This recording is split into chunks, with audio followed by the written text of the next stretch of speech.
Well, it's time for another episode of The Opening School.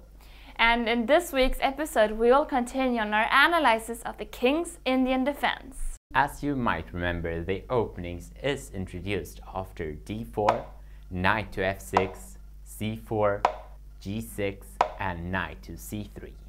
We still haven't reached a position which exclusively leads to the King's Indian defense, but we are quite close now. For black to reach the King's Indian from this position, he is required to play bishop to g7, but another possible continuation from here follows after black's d5, leading to another very aggressive line called the Grünfeld defense, a variation we have analyzed earlier.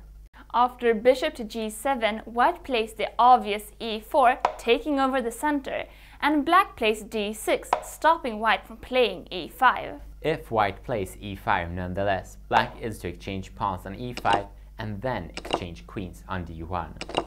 If white recaptures with the king, black can play knight to g4, winning the pawn on e5 by threatening a fork on f2. But if white recaptures with the knight on d1, black won't be able to gain a material advantage and will instead have to settle for a positional advantage, which will occur after black's knight to e4. Black does here have a more active position, which leads to black gaining the advantage. So instead of playing e5, white should play knight to f3 in order to stabilize the center, and black counters by playing castle kingside, which is followed by bishop to e2 and black's e5.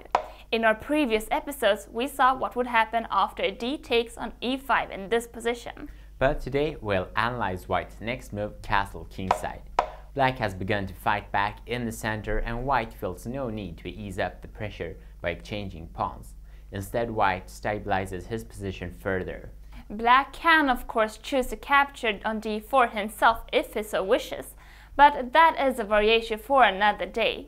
Instead, we will see what would follow after the absolutely most popular continuation, knight to c6.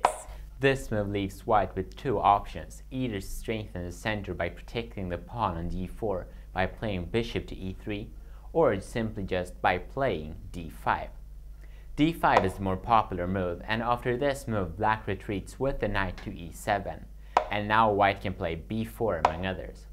Black plays knight to h5, after which rook to e1 and f5 follows. As you might remember us saying in our previous episodes, this opening is very aggressive, and black's attack on the king side, while white is in turn attacks on the queen side, as you can see quite well in this position. We will end this week's episode of The Opening School now. In our next episode we will of course continue our analysis of the King's Indian defense, so see you then.